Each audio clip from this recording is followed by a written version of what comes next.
The glory of the Lord who created heaven and earth is all the more pronounced when His people live well, when His people have full, meaningful, and comfortable lives. The centerpiece of the teaching, the ministry, the advocacy of the Lord Jesus Christ is that people may have life to the full. John 10:10, the Lord says, I have come that they may have life and have it to the full. Ang dahilan ng pagparito ng Panginoong Hesus ay upang magkaroon ng buhay na punong-puno ng kahulugan, punong-puno ng katuturan ang mga tao. Deuteronomy 28:11, The Lord will grant you abundant prosperity in the fruit of your womb, the young of your livestock, and the crops of your ground. Kalooban po ng Panginoon na magkaroon tayo ng buhay na masagana, buhay na hindi nagdarahop, hindi hirap na hirap, at hindi walang ginawa kundi dumaing. How come many people are poor and needy in spite of the wealth and magnificence of God, in spite of God's purpose for His people? Ito po ang tema na ating pag-aaral ngayon, causes of poverty and want. At bakit kinakailangan na pag-aralan yung mga pinagmumula ng kahirapan at pagdarahop? Sapagkat ito ay labag sa magandang kalooban ng Diyos para sa tao, kaya kailangang unawain at kailangang baligtarin sa buhay natin, lalong-lalo ng mga mananampalataya. Aming Diyos, salamat po sapagkat kayo Diyos na makapangyarihan, maibigin, at Diyos na mayaman. Salamat sapagkat binibigyan niyo ang tao ng kakayahan upang ang kanyang buhay ay ayusin, iangat, at maging masagana. Patawarin mo kami sa aming mga kasalanan, O Diyos. Pakilinis niyo po kami. Hugasan niyo kami ng dugo ni Kristo at nang kami makalapit sa inyo ng walang sagabal. Humihingi kami, punuin niyo kami ng iyong karunungan. Imulat yung aming mata, buksan ang aming tainga sa inyong mensahe, at nawa, Panginoong Diyos, hindi lang namin maunawa, maipamuhay pa namin. Ilayo niyo kami sa gawa ng masasamang tao at masasamang espiritu. Ipag-adyan niyo kami, 10 na mga mahal namin sa buhay, lalo yung mga hindi namin kasama ngayon, mula sa lahat ng uri ng mga sakuna at mga pangyayaring hindi makabubuti sa amin. Bigyan mo kami ng karunungan upang pumili ng mga ginagawa, pinupuntahan, at nang kami manatili mga ligtas. Ilayo mo kami, Panginoon, mula sa mga bunga ng aming mga pagkakamali at pagkakamali na aming kapwa. Walk in our midst, O God. Dispense blessings to your people. Give us wisdom. Be our speaker. In the name of Jesus our Lord, your Son, we pray. Amen. Causes of poverty and want. Ano nga ba ang pinagmumulan ng napakaraming paghihirap ng tao? Proverbs 10:15, poverty is the ruin of the poor. It goes without saying na ang talagang tunay na naapektuhan at natatalo pag merong kahirapan, hindi yung mahirap. What are some of the causes of poverty and want? And when we say poverty, brothers and sisters, we mean our poverty, your poverty, maybe the poverty of your family, maybe not yours, but the poverty of your loved ones, of your friends, of your community, even of your country. Kasi kahit ang buhay may masagana at maasenso, kung naliligid ka ng mga kaibigan at mga kamag-anak ng mga nagdarahop, hindi pwedeng hindi ka madamay. Kahit na hindi mo mga kamag-anak ka mahihirap at kasama mo sa komunidad o sa isang bansa, hindi pwedeng hindi ka madamay. Kaya nga pati yung mga mayayamang bansa, panay ang padala ng mga aid sa mga mahihirap na bansa, panay ang padala ng mga family planning at kung ano-ano, sa takot nila na pagka naging sobrang gutom ang third world, sila'y dumugin at agawan. Kaya ayaw na ayaw din nilang sobrang naghihirap ang mundo dahil wala rin bibili ng kanilang mga produkto. So whether you are wealthy or not, you're affected when people are poor. What are the causes of poverty and want? Surprisingly, one of the causes is God.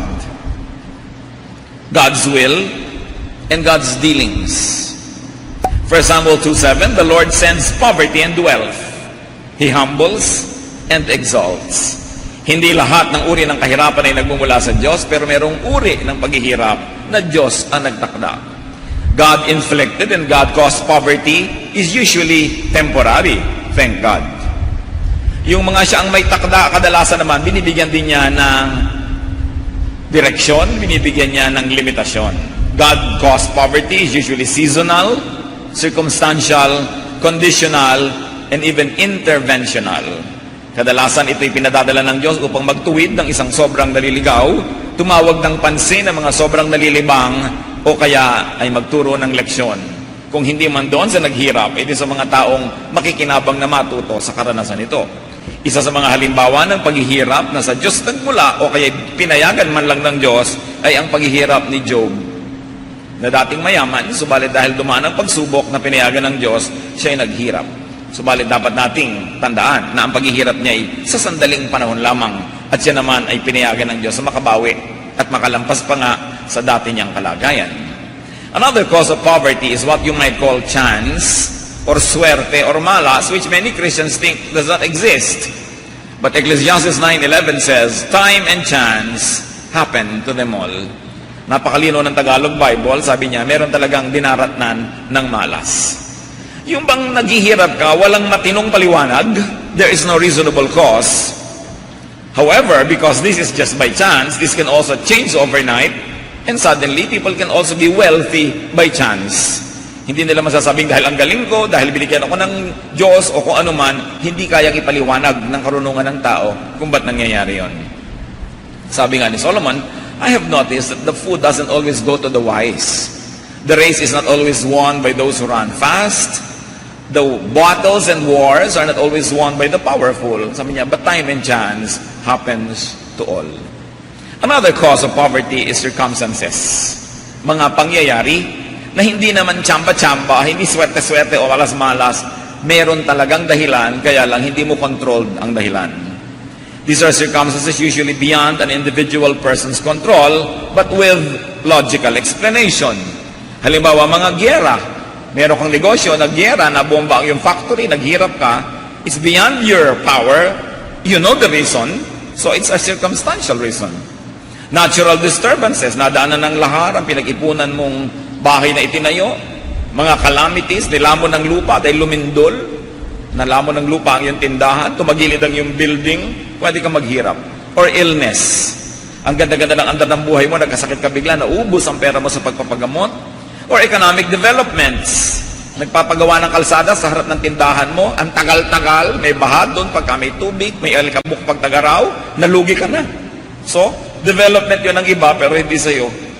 Or reversals.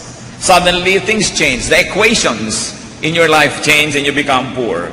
And many people also become poor because of injustice.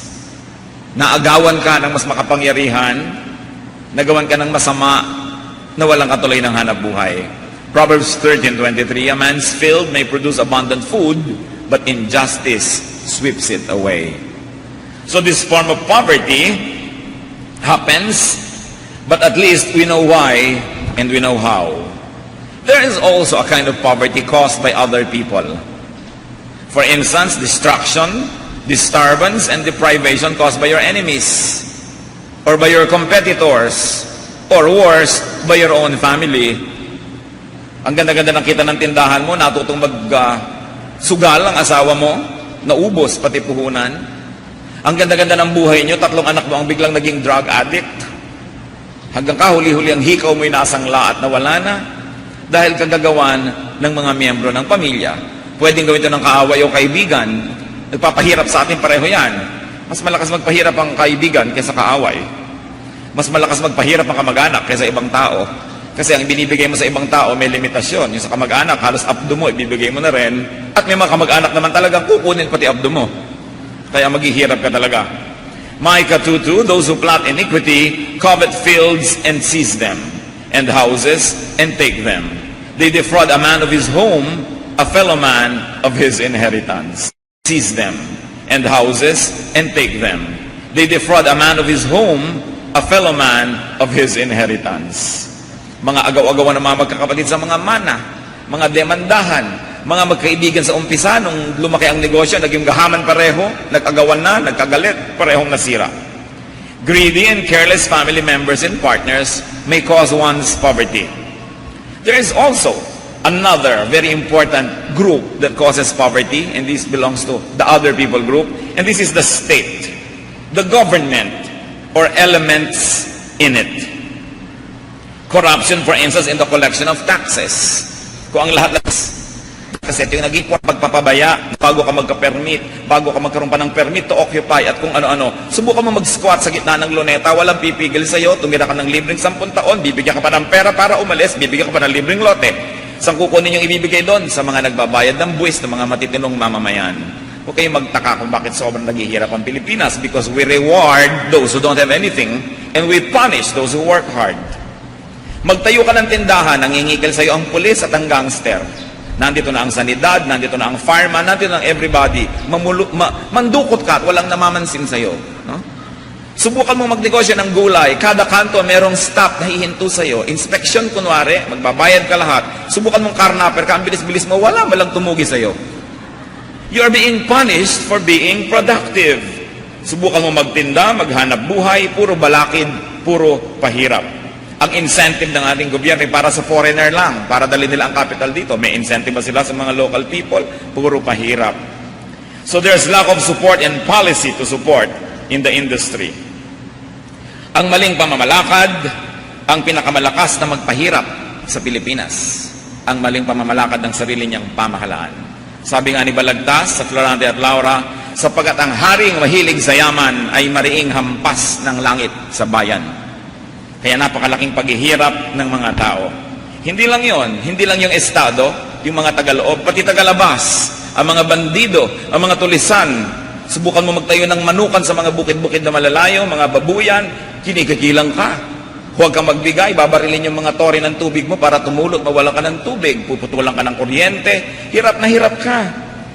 Maraming mga balikbayan na nag-ipon ng pera sa ibang bansa, uuwi dito para magnegosyo sa kanilang baryo, 3 buwan pa lang, nag-aalas sa balutan na, dahil kinikila na ng taga-gobyerno at tagalabas, ng mga naka-uniforme at hindi naka-uniforme, ng mga nakaboots at nakatapak, wala ka ng sulingan, kaya naghihirap ang bayan. Yan ang mga other persons. Pero hindi yan ang main topic natin, mga kapatid. Kundi yung cause of poverty who is the individual.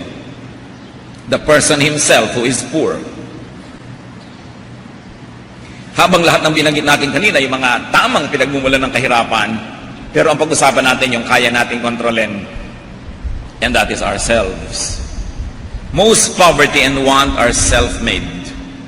They are self-perpetuated and self-imposed. Karamihan po ng karukhaan, karalitaan ay likha din ng tao. Kung di man niya inimbento, itinuloy niya. O kaya ay inimprove pa niya. And this is our main focus. 10 personal causes of poverty and want. And personal ang pinag-uusapan natin. Huwag na nating panghimasukan ng Diyos kung siya ang may kagagawan. Sa usapan din natin ngayon, hindi natin kaya sigurong lutasin ang ginagawa ng tagaloob at tagalabas, ng gobyerno at ng laban sa gobyerno. Hindi natin kayang lutasin yung ugali ng mga kamag-anak nating para mga limatik na sumisip-sip sa ating mga dugo. Ang atin na lamang isipin ay ang ating sarili at anong pwede nating magawa. This can be prevented. And one of the causes of poverty and want is laziness, katamaran. Sa likod ng isang taong mahirap, kadalasan ay napakalaking dahilan ang katamaran. Hindi lahat. May mga masipag na mahirap pa rin. Pag-uusapan natin yan mamaya. Proverbs 10:4, lazy hands make a man poor, but diligent hands bring wealth. Marami pong dati mga mahirap na nakaahon sapagkat talaga nagsikap. Pero paano ka makakaahon kung tatamad-tamad ka? Proverbs 28:19, he who works his land will have abundant food, but the one who chases fantasies will have his fill of poverty. At yan, ang mga fantasy na itinitinda ng mga teleserye, ng mga pelikula na sampalan ng sampalan at iyakan ng iyakan. Para ka mayumaman, kailangan makapag-asawa ka ng foreigner, o ikaw ay nagtitinda ng bayabas, nasagasaan ka ng Mercedes-Benz, bumaba ang pagkagwapo-gwapong may-ari noon at na-inlove sa'yo, kahit isa kang kampanerang Cuba, at pagkatapos ay papakasalan ka at nahango ka, o kaya hirap na hirap kayo, biglang may darating na tao na dinalang ka ng kayamanan, may mga namatay ka palang uncle na hindi mo kilala, di kong pinamanahan. Puro mga fantasy, mga guni-guni, puro pagtakas sa katotohanan na hindi nakakalutas ng kahirapan. Kaya sobrang dami ang nagsusugal sa ating bansa, habang pahirap ng pahirap, pahaba ng pahaba ang pila ng mga nagsusugal. Kasi hindi na sila naniniwala na sila ay mapapaasenso ng trabaho. Hindi na sila umaasa sa pagsisika para mahango. Nag-iintay na lang sila ng himala o na magic. Ang Pilipinas ay isang napakamadaling bansa, pero magtataka ka, isa sa mga pinakapobre.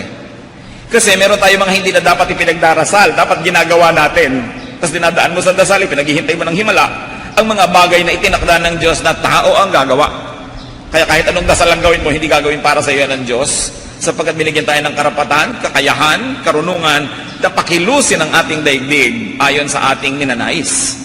Pero sobrang itinuturo rin siyempre ng mga makapangyarihan sa Pilipinas ang dasal, hindi dahil sila ay makadiyos, hindi dahil sila ay madadasalin o mapaniwalain sa mga himala, kundi ito ang pangbangag nila sa bayan. Tinuturuan nila ang bayan na mamanhid sa kanyang mga hapdi, binibigyan nila ng drugs, ng opium, at ito'y relihiyon. Kaya magtataka kayo na ang lahat ng pinakamakapangyarihang tao sa Pilipinas ay madadasalin, lalo at may mga press. At ang solusyon sa lahat ng political problem ay prayer rally. No? Pagka nga naman naubos na yung mga lakas ng makakakampay, kasasayaw, katutugtog, madadasal, ay hindi ka nagagawa ng practical na paraan. Hindi ko po minamaliit ang panalangin. Mahalaga yan. Pero hindi lahat ay dinadaan sa panalangin kung ikaw ay binigyan naman ng Diyos ng karunungan para kumilos at gawin kung ano ang tama. Pero yan ang pambulag ng mga makapangyarihan sa bansang ito sa napakaraming tao. Sila'y lunurin, lasingin sa relihiyon para huwag na silang gumawa ng mga practical at mga kaya nilang gawin. How many lazy relatives does every productive Filipino has? May isang nagtatrabaho sa pabrikang si ate, ilan ang nakaasa? Ilan ang nakaasa sa bawat isang OFW? Na umaasa lamang ang mamahal pa ng mga cellphone, may bread toaster pa sa loob. Lagi na lamang gusto pa mag-party, mag-ganito, mag-ganyan. Akala mo mga namumulot ng mga pera ang mga magulang sa ibang bansa. Puro kayabangan ang inaatupag at puro mga luho. Nakaasa, nakatanghod, nakahingi. Kaya tuloy, hindi na makauwi-uwi ang ating mga kababayan. Niyayakap na lang ang lahat ng dusa at hapdi at hirap sa dami ng mga umaasa. Laziness is a cause of poverty. And one of the areas of laziness is late activity, lateness. Kikilos din lang, huli-huli pa. Proverbs 20 verse 4, a sluggard does not plow in season, so at harvest time he looks but finds nothing. Pag hindi ka nag-araro at nagtanim sa tamang panahon, pag anihan na, wala ka rin aanihin. At marami pong tao huli kung kumilos. At bagamat, meron tayong mga kapatiran ngayon na talagang medyo huli na para paalalahanan ngayon, pero para sa mga mas bata-bata pa, hindi pa huli para paalalahanan. Kung kukuha kayo ng insurance coverage, kumuha na kayo habang bata pa dahil mas mura ang premium.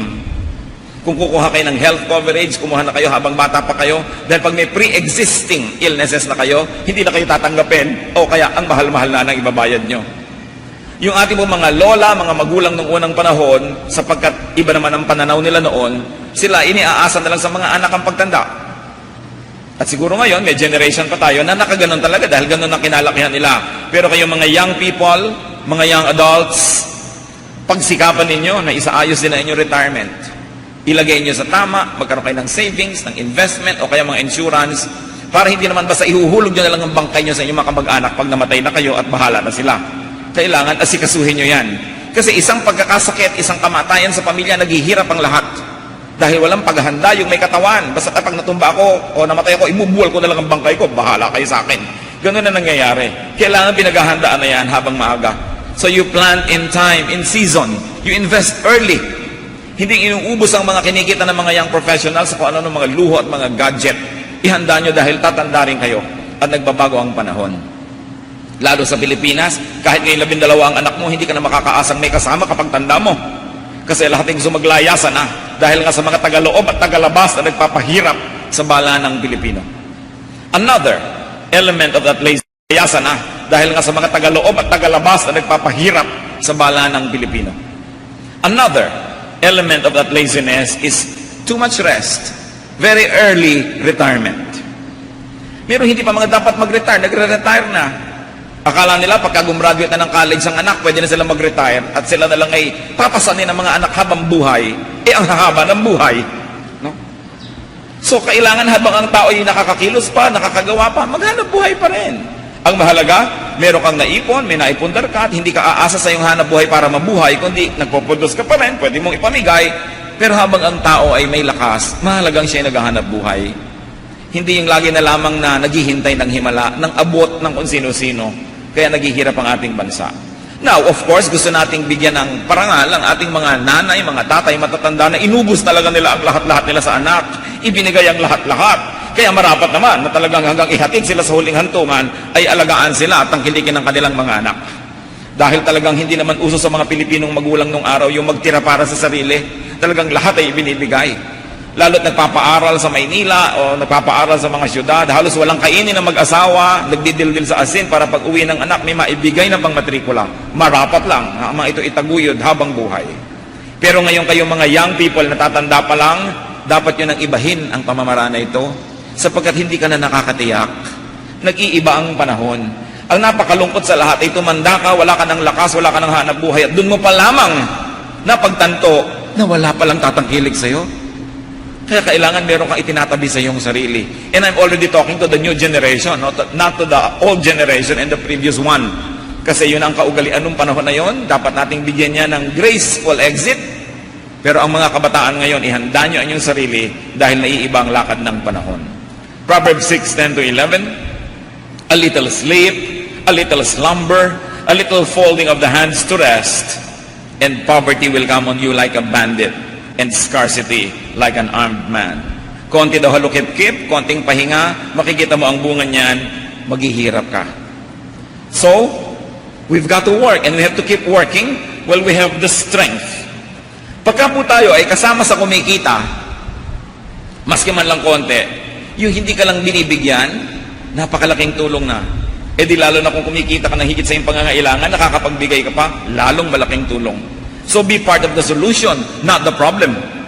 Be part of the production, not the consuming team.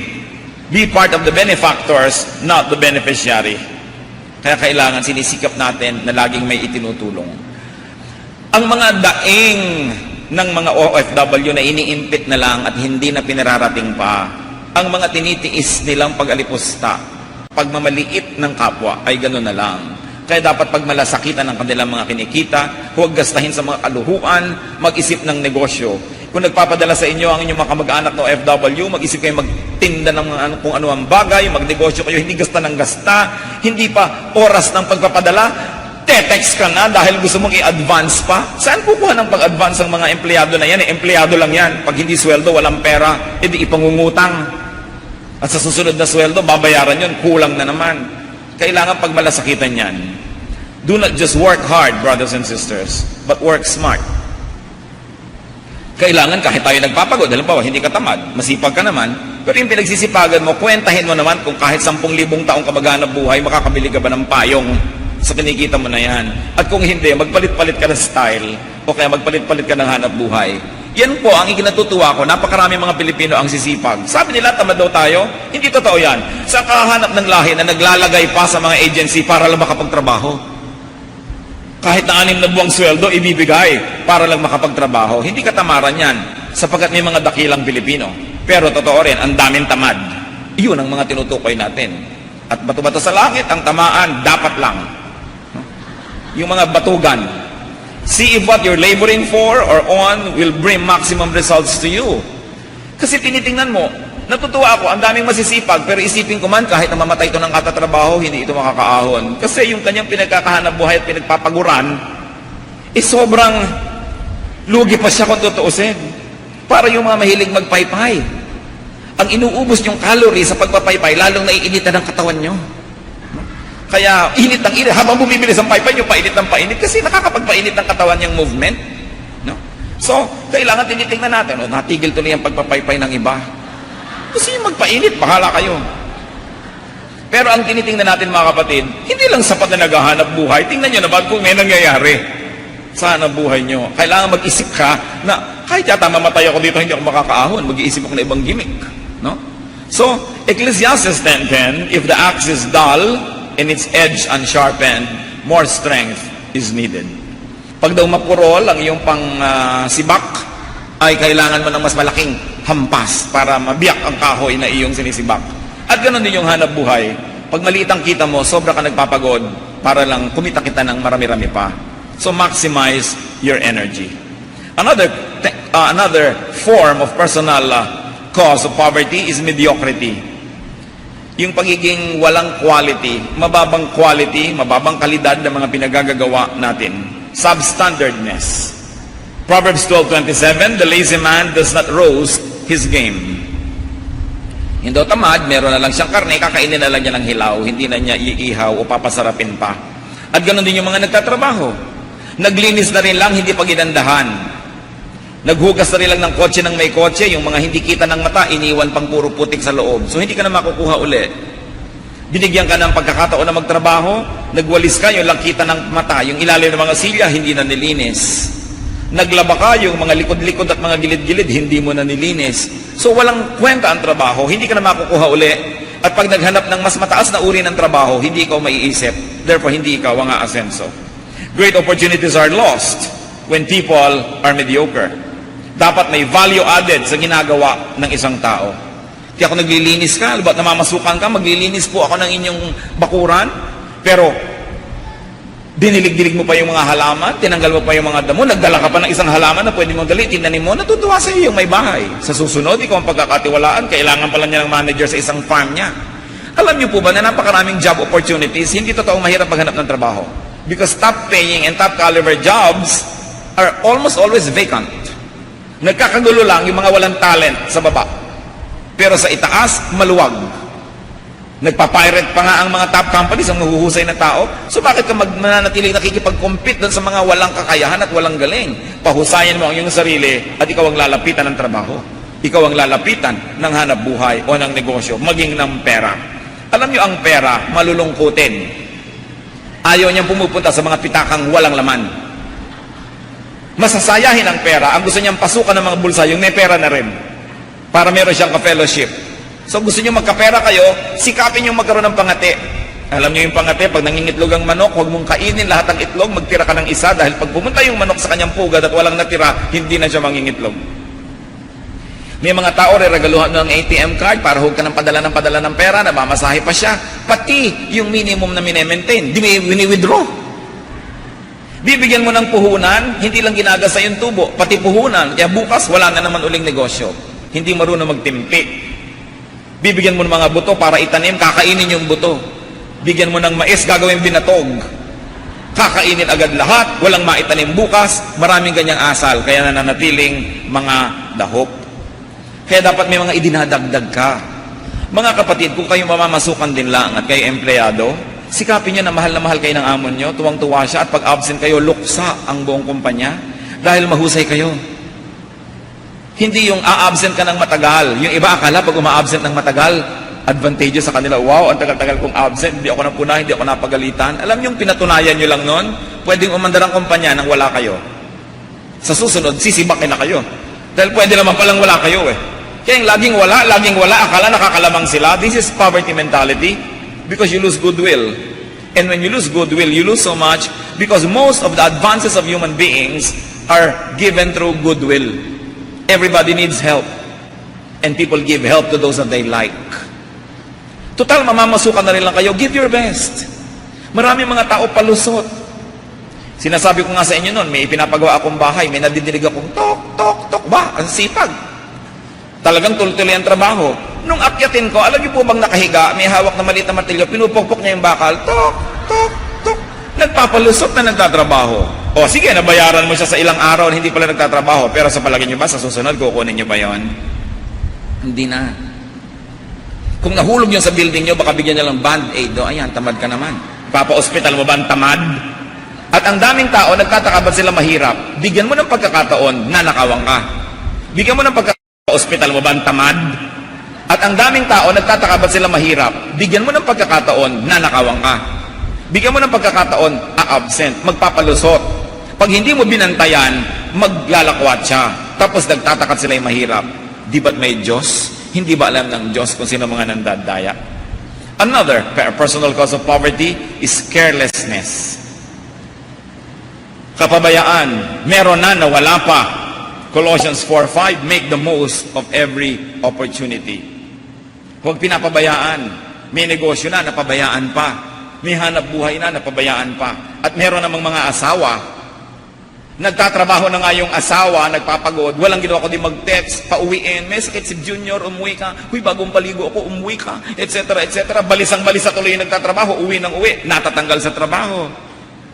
Merong mga may kamag-anak na may sakit, yung kanila pang kapatid na nagtatrabaho ang tatawagin para mag-alaga ng nanay na may sakit. Ang dami-dami mga kapatid na batugan na hindi mag-alaga ng magulang. Yung kaisa-isang kapatid na namamasukan, yung paang pauuwiin. Saan kukuha ng hanap buhay? Wala.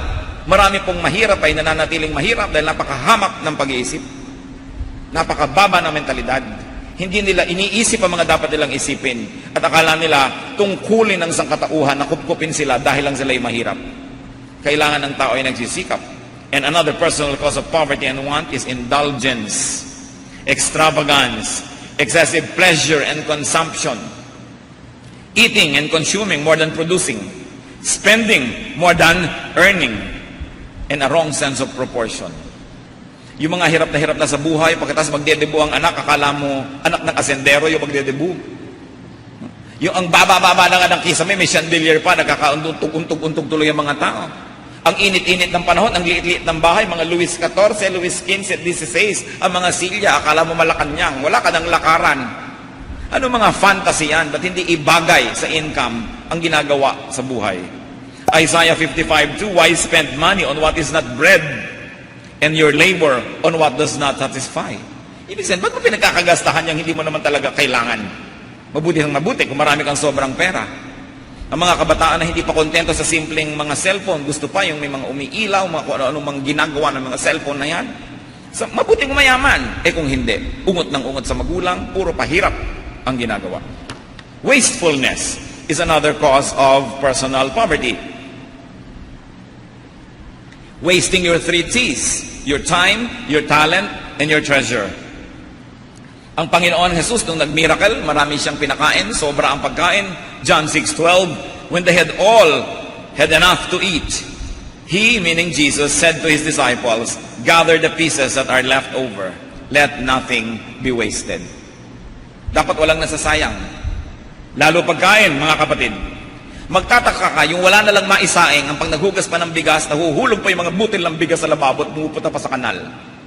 Sila pa ang pag nagsaing ay may tutong, o kaya napapanisan pa ang mga wala nang makain. Sila pa ang mga pabaya. Ang daming itinitira sa plato, wala na nga halos makain. Nagtatampo ang bigas, nagtatampo ang pagkain sa mga nagsasayang dito. Wastefulness is a cause of poverty. Sasabihin mo, ipaghihirap ko ba naman yung konti na yan? Ikaw naman, ang liit-liit na bagay, pinapalaki mo. Pero araw-araw, pag pinagsama-sama mo, isang kabang bigas na rin yan. O kaya ay hindi lang yon. Nakikita ng Diyos, pabaya ka sa maliit, ba't ka bibigyan ng malaki? Nagtatapon ka ng maliliit, so itatapon mo rin pag malaki. Ba't ka bibigyan? Kaya nanatiling nakasara, nakapinid ang pinto ng langit at hindi ka tumatanggap ng mga biyaya. Isa pa pong paghihirap ng tao, gambling. A gambling disposition. And literal gambling is what we mean.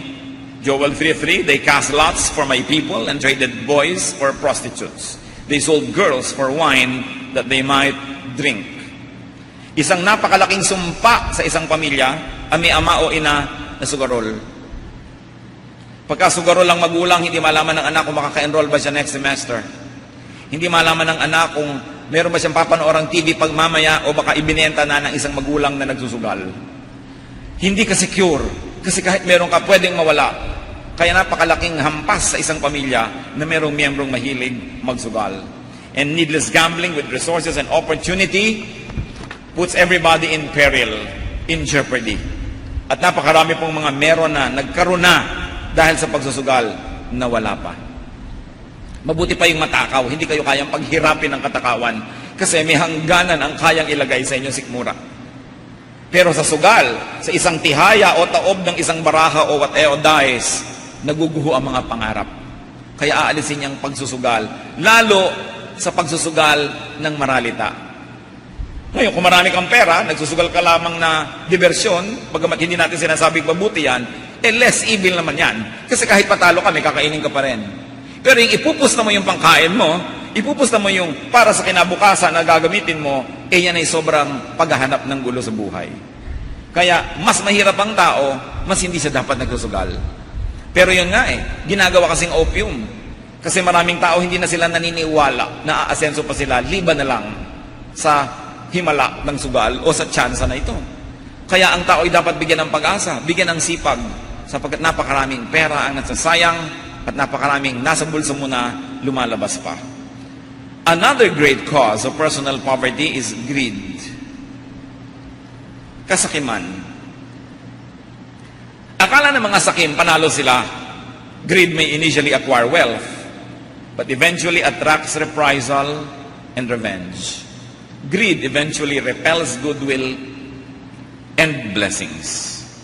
Proverbs 28:25, a greedy man stirs up dissension, but he who trusts in the Lord will prosper.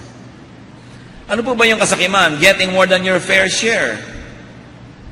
Dapat kung may share ka, yun lang. Meron pong isang bangkero sa Pagsanhan, naawa yung kanyang pasahero dahil inaarkila lang pala ang bangka. So, sabi niya, magkano ba ang bangka? 16,000 po. O sige, bibigyan kita ng 16,000, sosyo tayo. Yung dating inire-rent mo sa bangka, ihulog mo na lang dito sa bank account ko at yung sobra sa'yo na. Akala nyo ba ni piso nakapaghulog si bangkero? Hindi. Dumating na ang panahon ng Hapon, ang panahon ng Amerikano, ang lahat na ng panahon dumating, nothing, pating. Ang hindi niya alam, balak naman noong nagbigay ng puhunan, pag nahulog niya uli yung buong puhunan, ibibili siya uli ng pangalawang bangka, at pangatlo, at pang-apat. Hindi na siya nakarating sa pangalawa, kasi nagkasakim-sakim na siya. Nangyari rin yan sa isang nagbigay ng pambili ng jeepney sa isang driver. O sige, hulugan mo ang bank account ko, eto, ihulog mo araw-araw. Ang hindi rin niya alam, pagka naman nabuo na yung inihulog, ibibili ulit siya ng jeep. Akala niyo ba ni 5 naghulog sa loob ng isang taong mahigit? Hindi. So wala na rin second jeep. Maraming mga tao, dahil sa kanilang kasakiman, kagahamanan, yung hindi kanila pinaghahangaran, binibigyan na nga ng kanila, paghahangaran pa yung kamay nung nagbigay, lalayuan siyempre yan ng kapalaran, ng swerte, ng kung ano man ang tawag nyo dyan, ng biyaya.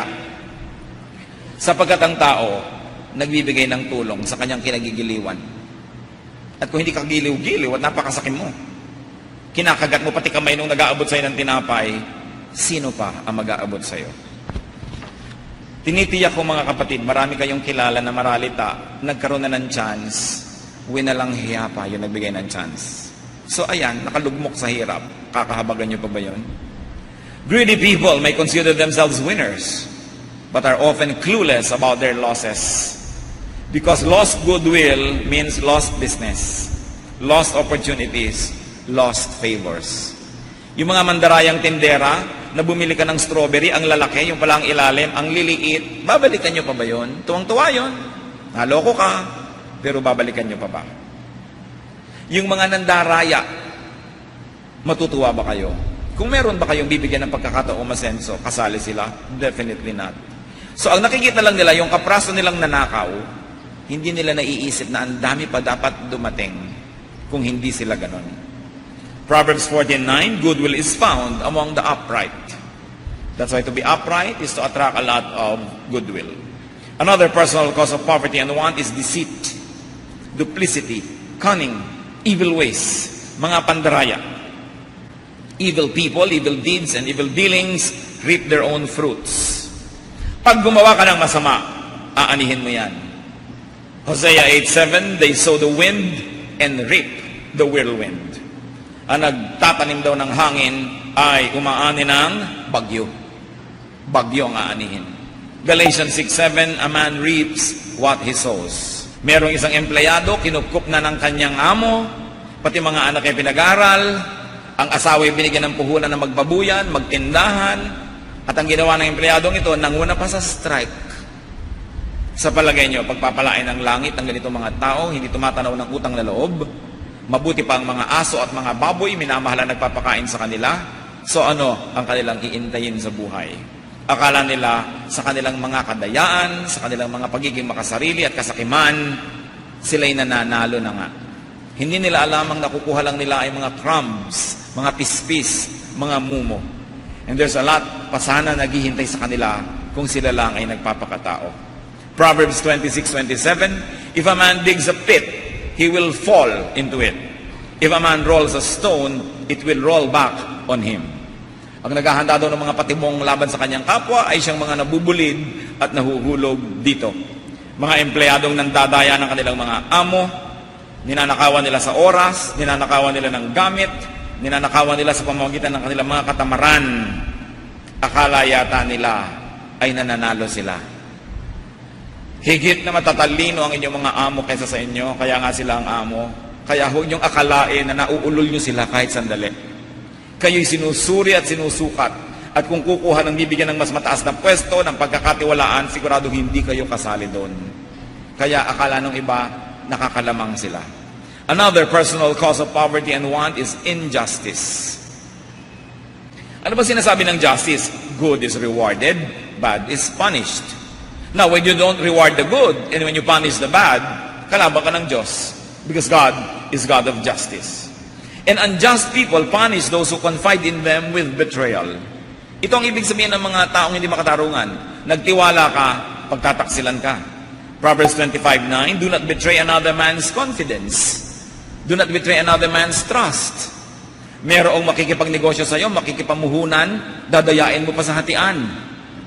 Napakarami mandaraya, napakarami magnanakaw sa mundo.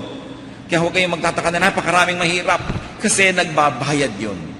Pero iba yung mga mahirap na pinag-usapan natin kanina, ha? Yung hindi mo kasalanan, yung dahil sa Diyos, dahil sa giyera, dahil sa ibang tao, hindi yun. Ang pinag-uusapan natin yung naghirap ka dahil ganyan na ugali mo. Hindi ka nakaahon dahil ininis mo ang mga taong pwedeng tumulong sa'yo. Yung mga taong isinusukli sa nagtitiwala sa kanila ay pandaraya. What do they do to those who give them? They ask for more. Merong isang tao, sinusuplayan mo na ng pera, nung biglang nagkaroon ng ibang source, ang tanong, patuloy mo pa ba akong bibigyan? Hindi mo lang sinabing, alam mo, magkakaroon ako ng iba ngayong kita, so tigilan mo na ang pagsuporta sa akin. Hindi, gusto niyang ituloy pa yung pagsuporta mo, kahit meron na siyang ibang kikitain pa, sabi niya, itutuloy mo pa ba? So hindi ka na niya pagpapahingahin. Tinutulungan mo nung wala, nung meron, nagpapatulong pa rin. Nakakawalang gana, tatamarin ka. At yung mga taong ito, nagkakaroon ko minsan, hindi malang marunong magbigay sa'yo. Akala po ng marami, pagka meron silang kapatid, kamag-anak, kaibigan na medyo mayaman-yaman kaysa sa kanila, hindi na kailangan regaluhan, hindi na kailangan bigyan.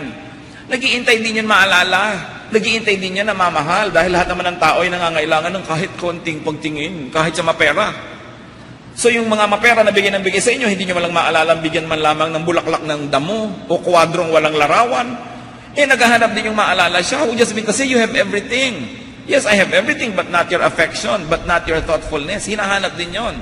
At yan ang isang malaking pagkakamali ng marami. Hindi sila marunong magregalo sa mga meron. Akala nila, yung taong meron, ang kanilang relasyon, bigyan mo ko, bigyan mo ko, bigyan mo ko. Hindi sila marunong magsukli, kahit malang pagtingin. Nawawala ng gana. So patuloy ka mang bigyan, akala mo nakalusot ka, ang hindi mo alam, kung natutuwa lang sa'yo, dadagdagan pa sana ang ibinibigay sa'yo. Dadagdagan pa sana ang pagtitiwala. Anong ginaganti ng iba doon sa naaasahan? Lubos na sinasandalan. Hindi ka man lang pagpahingahin.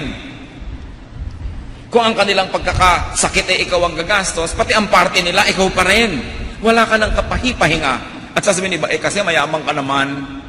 Oo nga, pero kasama ka ba sa pagpapayaman? Sa mga gabing napuyat ako sa pagtatrabaho? Sa mga pag-aalala ko kung makakakolekta ako sa aking mga pautang? Sa mga pagsisikap ko, kasama ka ba? Ba't gusto mong sumama sa pagbilang ng mga tubo at paggastos nito? Merong mga taong ganun meron ka naman, so bigyan mo kami. Anong klaseng mentalidad yun? Hindi naman sila kasama nagtanim. Sabi sa Bible, yung nagtatanim ang umaani. Anong isinusukli natin sa mabuti? Abuso. Kaya ang dami-daming tao, higit pa sana silang magiging mabuti, pero natatakot maabuso. Kaya paglalapit ka pa lang, nakasimangot na, para huwag ka nang maglakas ng loob pang humingi. Bubuka pa lang ang bibig mo, sasabihin niya, walang-wala ako ngayon. Uunahan ka na. Alam niyo kasi ang mga tao, sabihin mong, alam mo, masagana ako ngayon, ang sarap-sarap ng kita ko, ang ganda ng negosyo. Ay, babalik ang kanyan bukas. Kutakot-takot ang idadaing at iuutang sa'yo. Hindi mo lang mo sabihin, salamat sa Diyos, maluwag ka. Pag may nakitang luwag ng kapwa, gustong pasikipin. May bahay nga kami nun sa Pasay dahil maluwag lang kami, 2 kapatid na tira kami. Pag may namamatay na kapitbahay, gusto ba naman sa sala namin magburol? Dahil daw maluwag kami. So dahil maluwag kami, paparusahan nyo kami, dadalhin nyo lahat ng bangkay nyo sa bahay namin. Anong klaseng mga mentalidad dyan? 1 Thessalonians 4:6, no one should wrong his brother or take advantage of him. Remember that your poverty does not entitle you to make others miserable. If they want to help you, good, but it is not their duty. Unjust people, like parasites, kill their hosts. Alam niyo po, kamakailan lamang ang mga aso namin, kung takot-takot na pagpapagamot ang ginawa, Dahil may mga kuto pala sila na nakakapit sa katawan nila, na nilalason ang katawan nila at mamamatay yung aso. Ganon ang mga host, mga parasite. Sinisip-sip ang kanilang dugo, nilalason ka pa. Hindi na lang makontentong sumipsip at manahimik. Hindi ka titigilan hanggang hindi ka isang malamig na bangkay. At napakarami pong mga tao sa ating paligid ganyan. Matututo ka talagang maging maramot. Matututo ka talagang magtrangka ng iyong pintuan at magbingi-bingihan sa kanilang mga daing dahil hindi ka nila titigilan. Kailangan magbago-bago ng ugali at nang maiba ang kabuhayan. And finally, another, and the 10th for the day, the personal cause of poverty and want, dislikability, kung may ganun man salita. Repulsive personality, nakakainis na personalidad. Whoever has haughty eyes, sabi ng Psalm 101 verse 5, whoever has haughty eyes and a proud heart, him will I not endure. So ayaw ng Diyos sa mapagmataas, sa mayabang, ganun din ang tao, ayaw din natin. At marami rin tayong ayaw ng mga ugali. Yung mga taong nakakainis, kung alam lang nila na kung hindi sila sana nakakainis, marami na silang natanggap na tulong, oportunidad, pagkakataon. Kaya lang nakakainis sila. People do not like to deal with, to give and do business with, and to extend courtesies and privilege and opportunities to repulsive persons. Kaya titingnan natin ating sarili, nakakainis ba ako? Mahirap ba akong kasama? Bakit lahat na lang ng naging trabaho ko kinatanggal? Bakit lahat na lang ng nakasama ko sa negosyo nakalaban ko? Bakit lahat na lang ng tao naiinis sa akin dahil ako'y banal at masama ang sanlibutan? O mag-isip-isip tayo. Hindi tayo dapat nakakainis. Dapat tinitingnan natin ating ugali. Hindi ka dapat nakakatakot. You know, people feel threatened when you're there. They don't even want to let you know they're comfortable because you might suddenly attack. Kaya kailangan pinaparelax natin ang kapwa. At antayin natin magkusa kung gusto nila tayong tulungan. To the vexing and the irritating, to the rude, the crude, and the abrasive, to the proud and braggart, nobody will help you. Mananatili kayong ganyan. Help, opportunity, and wealth comes from fellow men. But people help only those that they like. Dapat kaibig-ibig ang ating ugali at ang ating asal.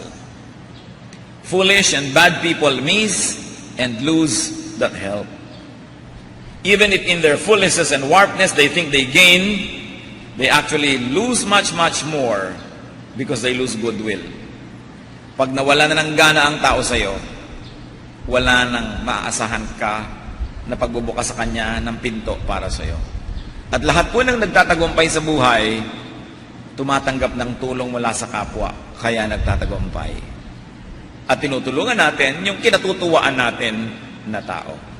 Kawawa naman ang mga anak ng isang ama o ina na nakakainis. Sapagkat walang tutulong sa breadwinner na ito, lugi ang mga anak. Napakagandang pamana sa iyong mga anak ang magandang pagkatao, magandang pangalan, kinagigiliwan ka, kahit hindi kilala yung anak mo, giliw na sa anak mo pagka nakita. Pero kung inis sa'yo, hawa na agad ang iyong anak.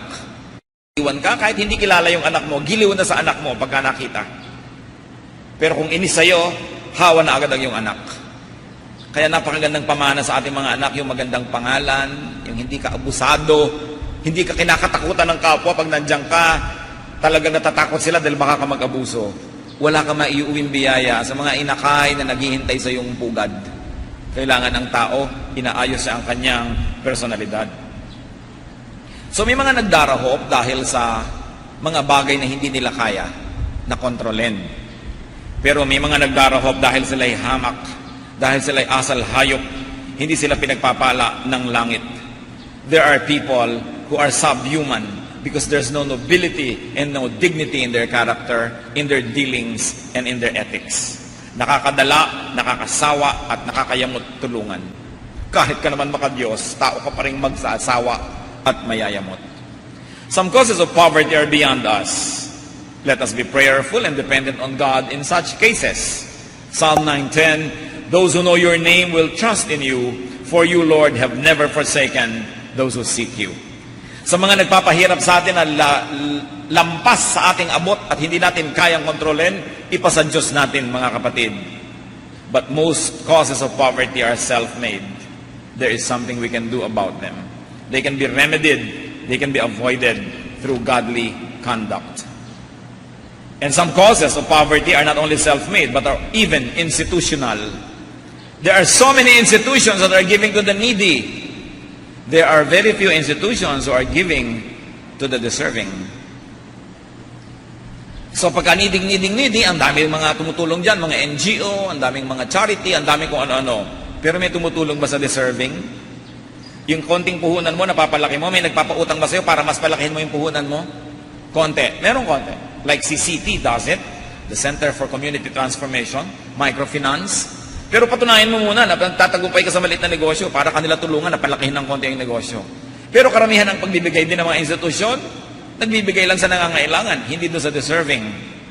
So para ka rin naglalagay ng tubig sa butas na balde, mamaya wala na uling laman. Dapat tayong magbigay sa mga nangangailangan, turo yan ng Diyos. Lalo't sila'y sobrang tanda, sobrang bata, o sobrang hina ng katawan. Pero sabi sa Bible, if anyone does not work, he should not eat. Kung kaya naman niya na kumita pa at kaya niya na pakainin ang kanyang sarili, huwag siyang kupkupin. Dapat siya ay kumilos. Pero meron tayong dapat tinutulungan talaga. At kahit naman yung malalakas, tinutulungan natin yung paminsan-minsan dahil may panahon ng kahinaan, pero hindi naman panghabang panahon. Hindi naman yung ang laki-laki ng kapatid mong lalaki, ang mga muscle ay gumagalaw-galaw pang ganyan at ang dami-dami mga tato, tapos ate, pingin pang-load. Abi, dapat ay hampasin mo ng kararo yung kapatid mo na yan. Anong pengyung pang-load? Ang laki-laki ng muscle mo dyan. Wala kang ginawa kundi magpalaki ng muscle sa harap ng katawan. Tapos pang-load lamang, wala ka. Matthew 25, 28 to 29. Yung binigyan ng Diyos sa mga puhunan, may malaking ibinigay, may gitna, may maliit. Yung malaki, pinalaki. Yung gitna, pinadoble. Yung maliit, walang ginawa. Anong sabi niya? Take the talent from him and give it to the one who has the 10 talents. For everyone who has will be given more, and he will have an abundance. Whoever does not have, even what he has, will be taken from him. Ang Panginoong Hesus ang nagsasabi nito, ha? Sabi yung wala na, agawan nyo pa. Dahil yung konting wala niyan, lalong magkakawala-wala dahil bulagsak yan eh. Yung marami, sa kanya nyo ibigay ang pagpapala dahil marunong siyang magparami. Ba't nyo ibibigay sa bulagsak? Ba't nyo ibibigay sa nagtatapon? Ba't nyo ibibigay sa walang pakinabang? Kahit yung puno na ayaw mamunga, sabi ng Panginoon, bunutin. Sayang lang ang lupa, pampasikip siya. Hinahanap ng Diyos sa tao, mamunga. Kailangan tayo maging mabunga, masagana. Merong mga dapat tulungan, huwag tayo magbingi-bingihan sa mga dapat, lalo mga magulang natin at sila yung mga may edad na. Mga kamag-anak natin.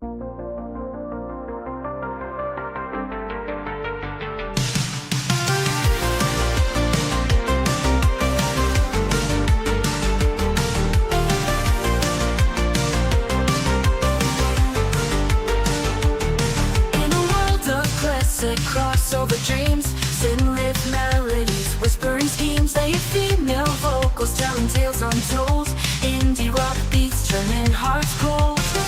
We ride the waves of the night, lost in an opera delight, haunting echoes of the past, experimental sounds that forever last.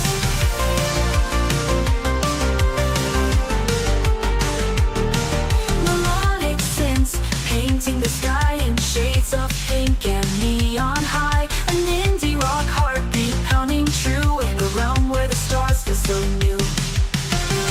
We ride the waves of the night, lost in an opera delight, haunting echoes of the past, experimental sounds that forever last.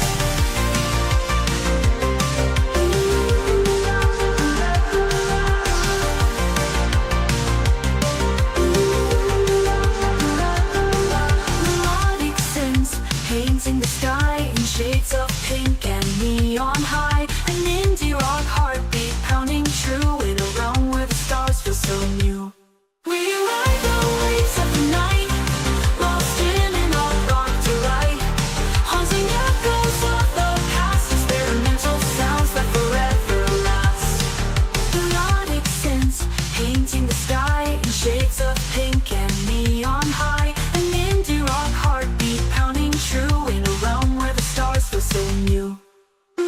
In the darkness we find the light, guided by the music taking flight. A fusion of genres in perfect blend, this electronic journey will never end. We ride the waves of the night, lost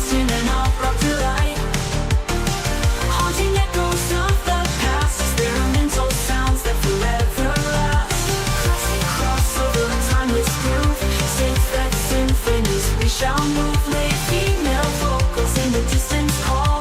Indie rock hearts standing tall.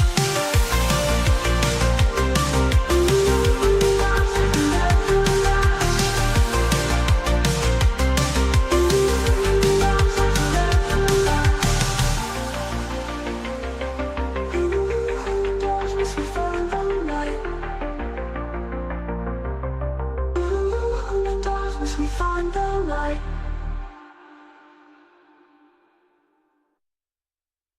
Ating sobrang mga bata pa. Pero yung mga tamad, yung mga batugan, binibigyan mo pa ng sustento ng panigarilyo, pang bisyo, magagalit ang Diyos niyan. Dapat tikisin ng mga ganyang tao. At nang kung sakaling magutom, ay matuto magtrabaho. Huwag mga magulang, huwag niyong parusahan ang masisipag niyong anak. Nakikilan niyo ng kikilan para ibigay niyo sa mga tamad niyong anak. May mga anak kayo kung minsan na nagsisikap na gumawa ng pangalan, nagtatrabaho, naghahanap buhay. Wala kayong ginawa kundi hingan ng hingan para ibigay sa mga anak niyong laging tinutubo sa mga presinto, laging kinukuha sa mga ospital at mga kung ano-anong lugar. Why punish the good for the sake of the bad? We are sending wrong signals to the children that it's all right to be like that. At marami po mga pamilya ganyan. Kung sino yung kaisa-isa o dalawang matino, kung sino yung konting nagsisikha ay naghahanap buhay, yun ang dinadaganan ng lahat.